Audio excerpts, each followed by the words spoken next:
La coupe de champagne a glissé des mains de ma belle-fille au moment exact où sa mère s'est effondrée par terre. Hélène, la mère de Jessica, convulsait sur le marbre de ma cuisine, de la mousse s'accumulant à la bouche, les yeux révulsés. Et tout ce qui m'est passé par l'esprit a été « Ce verre n'était pas pour elle ». Vous savez, 62 ans m'ont appris une chose. Dans ce monde, on survit en observant.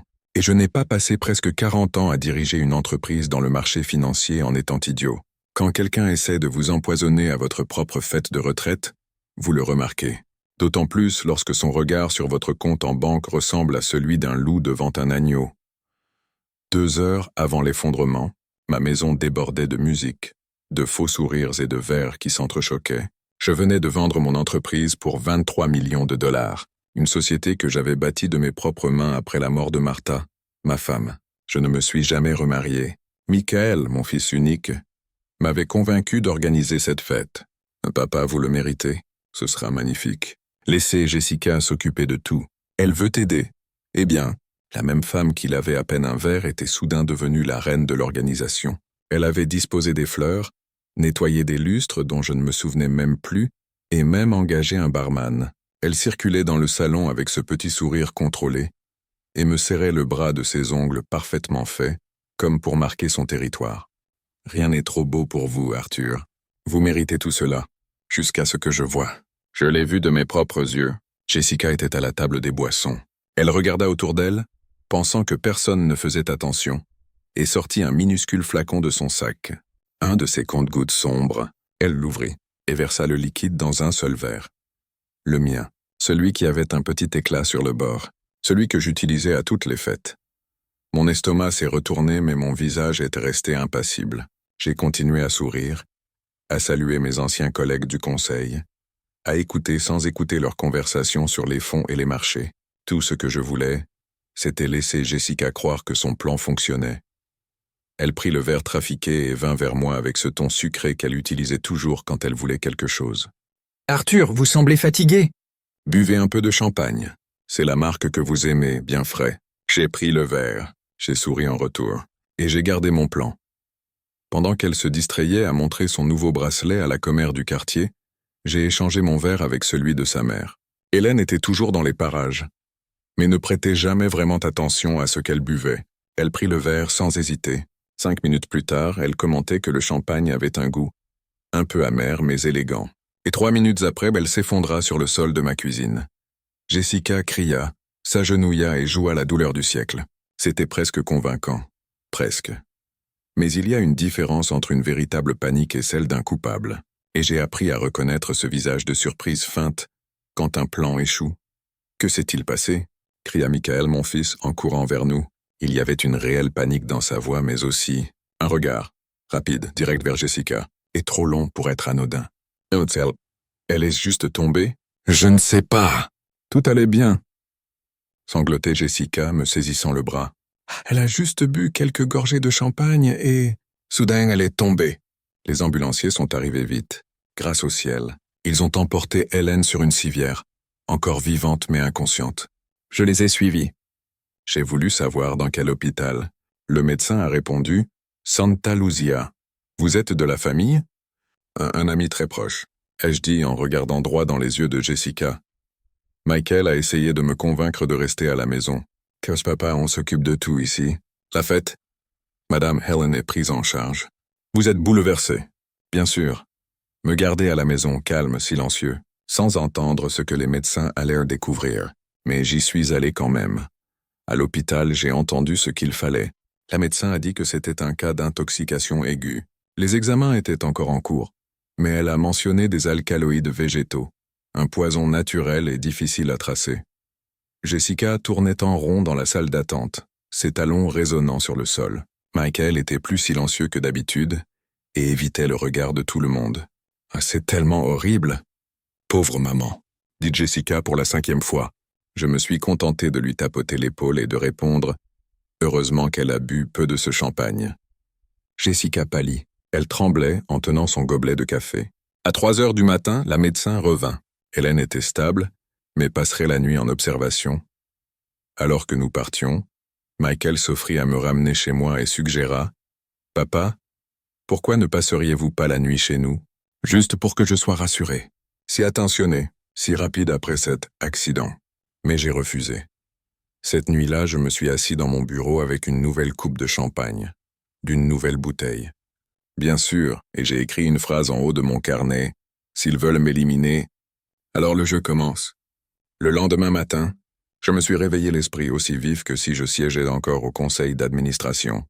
Sauf que désormais, mon seul objectif était de comprendre jusqu'où Jessica était prête à aller. Il était encore difficile de croire ce que j'avais vu, mais nier l'évidence était le chemin le plus court vers le cimetière. Elle avait trafiqué mon verre. Je n'en doutais pas.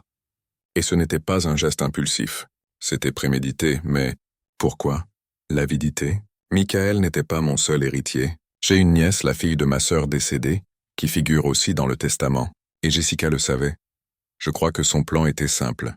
Éliminer le patriarche, prendre le contrôle des décisions financières de Michael, et s'assurer qu'il convaincrait l'avocat de modifier l'inventaire en faveur du couple, sauf qu'elle n'avait pas prévu un détail. J'avais déjà modifié le testament 2 semaines auparavant. La clause que j'avais ajoutée était claire. En cas de décès suspect de nature criminelle, toute la procédure d'héritage serait bloquée jusqu'à la fin d'une enquête officielle. Cela instaurerait un verrou qu'aucun avocat ne pourrait faire sauter, ni par la pression, ni par le chantage émotionnel, ni par des larmes de crocodile. Vers 10 heures, j'ai reçu un appel de l'hôpital. Hélène se réveillait, encore faible mais consciente. Je m'y suis rendu. Je voulais voir de mes propres yeux. Quand je suis entré dans la chambre, elle était pâle mais respirait sans assistance. Ses yeux se sont ouverts lentement quand je me suis approché. « Arthur, que s'est-il passé? T'as bu à ma place ?» Elle parut confuse un instant, puis fronça les sourcils. « La boisson avait un goût étrange. »« Tu te souviens de qui te l'a donnée ?»« Oh, Jessica me l'a apporté. Elle a dit que tu étais fatigué et que tu voulais qu'on trinque pour toi. » Là, j'en étais certain. Elle avait inversé les rôles à la perfection. J'ai pris une profonde inspiration. J'ai sorti de la chemise que j'avais avec moi un document. Une autorisation pour formaliser une plainte. Hélène a lu sans se presser. Quand elle a terminé, elle m'a regardé avec tristesse. « C'est ma fille, Arthur. »« Ah, je sais. Mais si elle a franchi cette limite, nous ne pouvons pas la laisser faire ça à d'autres. » Elle a signé, d'une main tremblante mais ferme dans son intention. Je suis rentré plus tard, accueilli par un silence lourd. Michael était assis sur la véranda. Il m'attendait avec une enveloppe à la main. « Papa, Jessica veut présenter ses excuses. »« Tes excuses? » Ah, elle dit que c'était juste un somnifère. Quelque chose pour que tu dormes mieux. Qu'elle a exagéré la dose. Et elle a l'habitude de verser des somnifères en cachette dans les verres des autres. Il a baissé les yeux. Il n'a pas répondu. « Michael, regarde-moi. Tu étais au courant? » « Non, » dit-il, pause. Enfin, j'avais remarqué qu'elle agissait bizarrement, mais j'ai cru que c'était le stress de la fête. Elle a essayé de me tuer. Il a pleuré, pour la première fois, sans masque. Mais ses larmes, à cet instant, ne m'émouvaient pas, parce que c'était des larmes de quelqu'un qui se réveille trop tard. « Papa, je ne suis pas comme elle. Je n'ai jamais voulu ton argent. Je voulais seulement qu'on vive bien, qu'elle soit acceptée. Ah ouais, tu n'as jamais eu besoin d'être acceptée. Tu as toujours eu mon respect. Mais quand tu te tais devant une injustice, tu deviens complice. » Il n'a rien dit. Il a baissé la tête. Il est resté là de longues minutes, incapable de me regarder. Le lendemain, je suis allé voir mon avocat. Fabio était discret et direct. Les documents étaient déjà prêts. Et ce qu'il m'a montré était encore plus grave que je n'imaginais. « Arthur, nous avons retracé ces transactions. Achats sur des sites d'Europe de l'Est. Substances réglementées. Et plus encore. Regarde ça. » Il a fait pivoter l'écran. Là, on voyait Jessica, filmée par l'une des caméras cachées que j'avais fait installer des semaines auparavant. Elle versait un liquide ambré dans le verre, jetant des regards autour, remuant avec une cuillère dorée, puis souriant et marchant vers moi. Sauf que le plan avait échoué, parce que le verre avait fini dans les mains de sa propre mère. Quand c'était largement suffisant pour ouvrir une enquête formelle, dit Fabio. J'ai acquiescé. Et la société de sécurité? Or, les images sont déjà archivées. Nous avons des sauvegardes dans 3 nuages différents. Tout se mettait en place. Ce n'était plus qu'une question de temps avant que son château ne s'effondre. Cette nuit-là, avant de dormir, je suis allé dans mon bureau. J'ai ouvert le tiroir le plus ancien, où je gardais les souvenirs de Martha. Des lettres, des photos, la bague de fiançailles. J'y ai glissé un nouveau billet. Si quelque chose m'arrive, cherche Fabio, il sait tout. Et dis la vérité à ceux qui resteront. J'ai refermé le tiroir, et je suis allé dormir la conscience tranquille. Mais quelque chose me disait que la véritable guerre ne faisait que commencer. Le soleil venait à peine de se lever quand j'ai entendu claquer le portail d'entrée. J'ai regardé derrière le rideau. Jessica, avec des lunettes noires et une expression dure, quittait la maison en hâte, jetant un sac lourd sur le siège de la voiture. Elle ne m'a pas vu, mais moi j'ai tout vu. Cette femme était nerveuse. La précipitation, la façon dont elle tournait la clé de contact, la manière dont elle accélérait, on aurait dit quelqu'un qui tente de fuir quelque chose.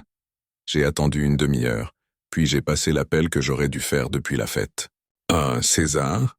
Ici Arthur Delgado. Il est temps de commencer. »« Attends, la femme de la boisson, monsieur Arthur ?»« Elle-même. Je veux tout savoir. Où elle va, ce qu'elle cache, avec qui elle parle. Et plus, je veux des preuves. » De l'autre côté, César a répondu calmement. « Donnez-moi 3 jours. » Pendant qu'il travaillait, je suis retourné à l'hôpital. Hélène avait eu son congé et reposait maintenant chez sa nièce, sous surveillance. Mais son regard disait tout. Ce n'était pas seulement l'épuisement physique, c'était le poids d'un secret qu'elle avait évité trop longtemps. Je me sens coupable, Arthur. Ouais, coupable de quoi? D'avoir élevé Jessica comme je l'ai fait. Gâté, obsédé par le statut, incapable d'accepter un non. Je lui ai tenu la main. Oui, elle a fait ses propres choix. Et maintenant, elle en paiera le prix. Tu vas vraiment la dénoncer? Je l'ai déjà dénoncée. J'attends juste qu'elle trébuche sur ses propres mensonges. Le vendredi soir, mon téléphone vibra avec un message court. Nous avons la première vidéo. Tu peux venir demain. Le lendemain matin, je me rendis au petit bureau que César tenait dans l'ouest de la ville. Un endroit discret, sans enseigne. Un lieu qui semblait fait pour garder des secrets. Il m'accueillit d'un hochement de tête et me conduisit à la pièce arrière. Il alluma l'ordinateur, ouvrit le dossier marqué de la date, et lança la lecture. Jessica sortait d'un immeuble commercial, entrait dans un café, regardait autour d'elle et s'asseyait avec un homme en costume beige. La conversation était brève mais intense. Elle gesticulait beaucoup. À un moment donné, il sortait une enveloppe de sa veste. Elle la prenait et la glissait dans son sac. César mit l'image en pause. Cet homme est un ancien chimiste de laboratoire, impliqué dans 2 affaires pour distribution de substances contrôlées. Il habite dans un autre État, mais il est venu juste pour la rencontrer. Je restai silencieux. « Tu veux en voir plus ?»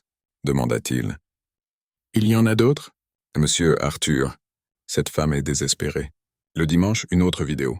Jessica dans une pharmacie utilisant une autre carte, probablement au nom d'un tiers, achetant des calmants, des médicaments qui ne correspondaient à aucune ordonnance connue. Ensuite, retirant de l'argent liquide, chose qu'elle ne faisait jamais. César agrandit l'image. Der Rovers Roar. Elle prépare une fuite ou un nouveau coup. Mais le schéma est le même. Isolement, secret et précipitation. Je rentrais chez moi avec une certitude. Jessica savait que son plan avait échoué. Mais elle ne savait pas encore que moi, je savais tout. Sur la véranda, je trouvais Michael. Il avait le regard creux, une barbe de plusieurs jours. On aurait dit un autre homme. Kay papa, elle agit bizarrement encore. Elle dit qu'elle doit voyager seule, qu'elle ne me fait plus confiance. Tu vas la laisser partir? Elle ne m'écoute plus. Et pour être honnête, j'ai aussi commencé à avoir peur. Je m'approchai. « Tu aimes toujours cette femme ?» Il ne répondit pas tout de suite, mais son hésitation en disait long. « She cites. » Je ne sais plus qui elle est, papa. J'acquiesçai. La blessure était ouverte, et le pus commençait à s'écouler. Ce n'était qu'une question de temps avant que tout ne pourrisse complètement. Lundi, à 7 heures du matin, une frappe à la porte. 2 agents. « Un mandat. »« Monsieur Arthur Delgado, nous avons une demande d'accès aux images de vidéosurveillance interne de votre domicile, la nuit de la fête. » « Bien sûr, elles sont déjà triées, et il y a d'autres choses que vous devez voir. » Je remis la clé USB, copie des images de Jessica au bar, le rapport de César, les transactions suspectes, le Nouveau Testament, et enfin, une lettre que Hélène m'avait donnée en pleurant. « Si quelque chose m'arrive, ne laissez pas ma fille impunie. Pardonner n'est pas protéger le crime. Et aimer n'est pas couvrir la méchanceté. » Cette nuit-là, avant de dormir, j'écrivis quelque chose dans le journal que j'ai commencé à tenir depuis ma retraite. Je n'imaginais pas que ma plus grande bataille commencerait après avoir fermé les portes de l'entreprise. Mais peut-être que c'est le sens de la vie, protéger ce qui en vaut encore la peine. L'affaire était maintenant entre les mains de la police, mais quelque chose en moi disait « Jessica avait encore un dernier coup à jouer, et je devais être prêt. » Mercredi après-midi, alors que j'organisais quelques vieux documents au bureau, je reçus un appel de l'inspecteur responsable de l'affaire. « Monsieur Arthur, nous avons trouvé quelque chose préoccupant. À propos de Jessica? Oui. Nous avons obtenu des mandats pour perquisitionner 2 appareils électroniques liés à elle. Un téléphone portable et un ordinateur portable. Apparemment, elle essayait de planifier une rencontre avec un homme à l'étranger, un certain Alexandre Mirov. Mon sang se glaça. Ce nom ne m'est pas inconnu. Il est recherché par Interpol, impliqué dans des fraudes internationales et, entre autres choses, des empoisonnements silencieux.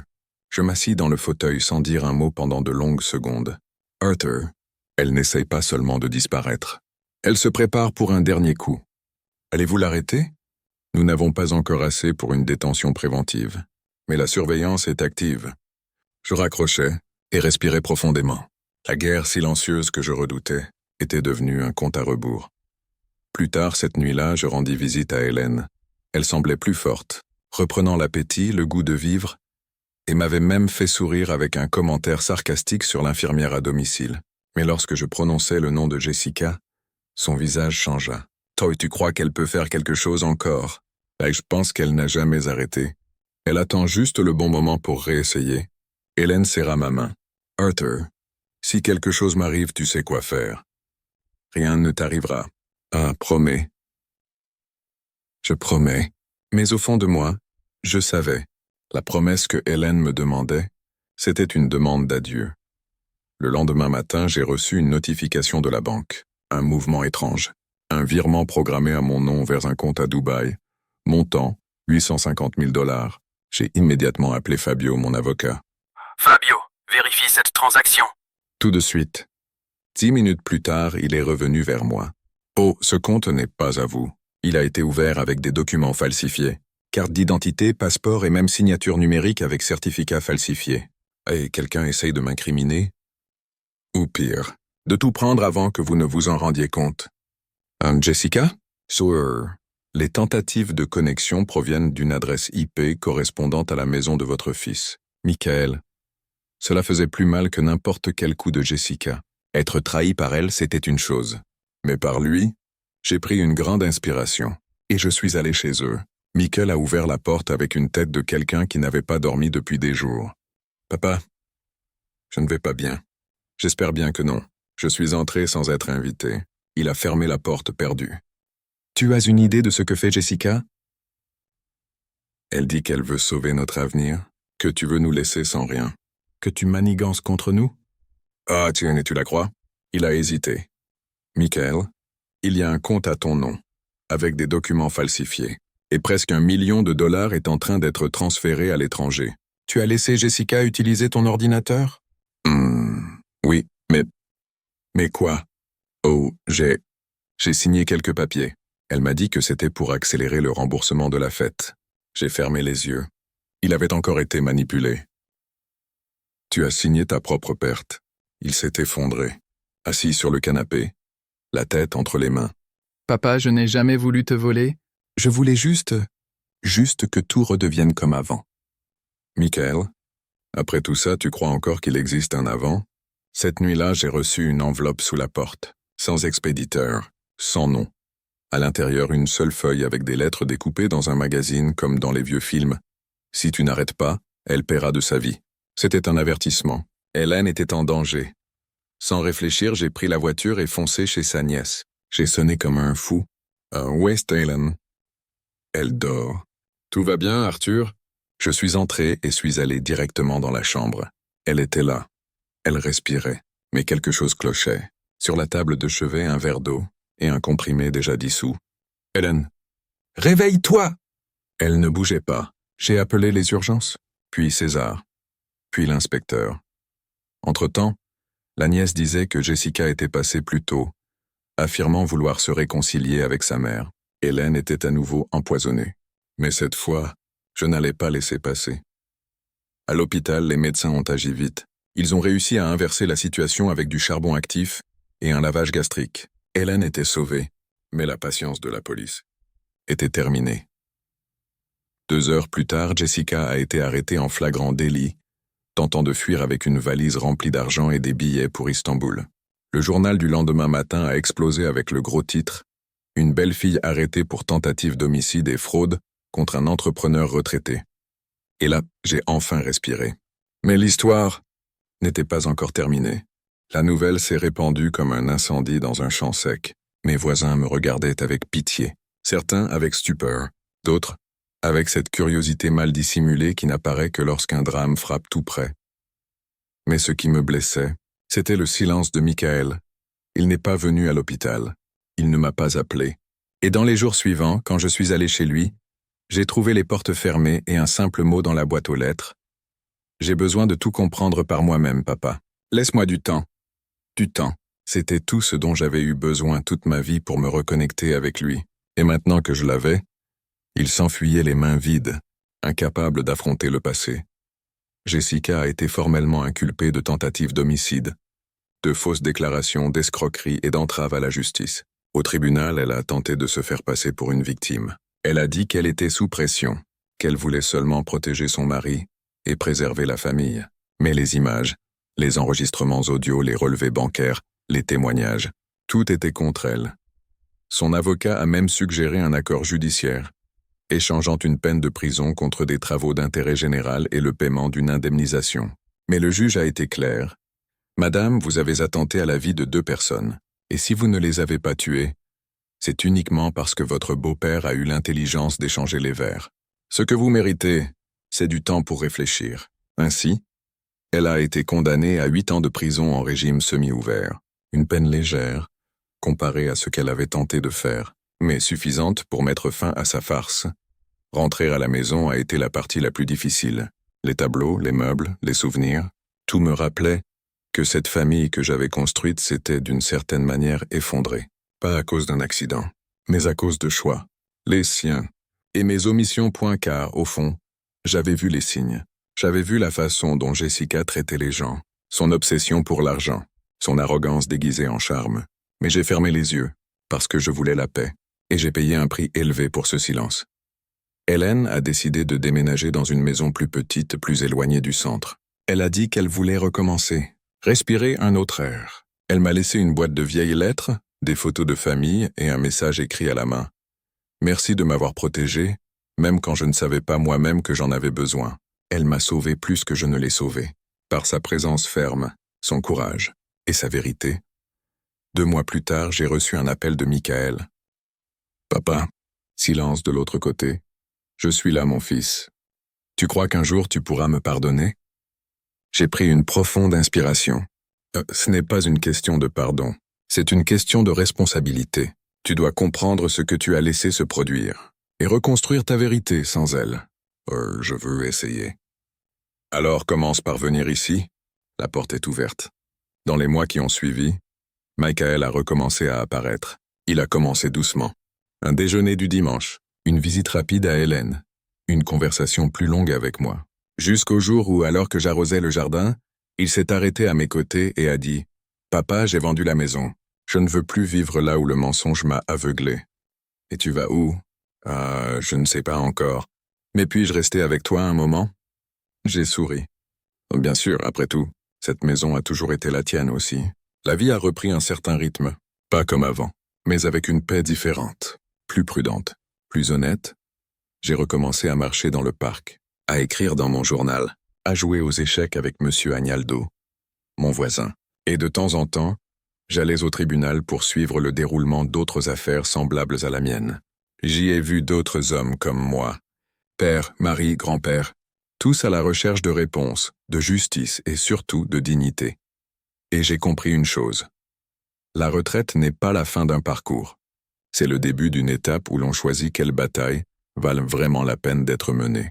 Et dans ce nouveau temps, j'ai choisi de me battre pour la vérité, la mienne, celle d'Hélène, celle de tous ceux qui un jour ont été trahis dans leur propre maison. Aujourd'hui, en écrivant ces dernières lignes dans mon journal, Je peux l'affirmer avec certitude. Je m'appelle Arthur Delgado. J'ai 62 ans et j'ai été empoisonné par ma propre belle-fille lors de ma fête de retraite. Mais j'ai survécu parce que j'ai échangé les verres, parce que j'ai fait confiance à mon intuition et parce que j'ai compris que la pire cécité, c'est d'ignorer ce que le cœur sait déjà. La trahison est une blessure profonde, mais la vérité, lorsqu'elle est enfin acceptée, a le pouvoir de cicatriser même les coupures les plus cruelles. Merci de m'avoir écouté. Et si vous aussi avez déjà vu votre confiance brisée par quelqu'un qui prétendait vous aimer, sachez-le, vous n'êtes pas seul, et il est encore temps d'échanger le verre.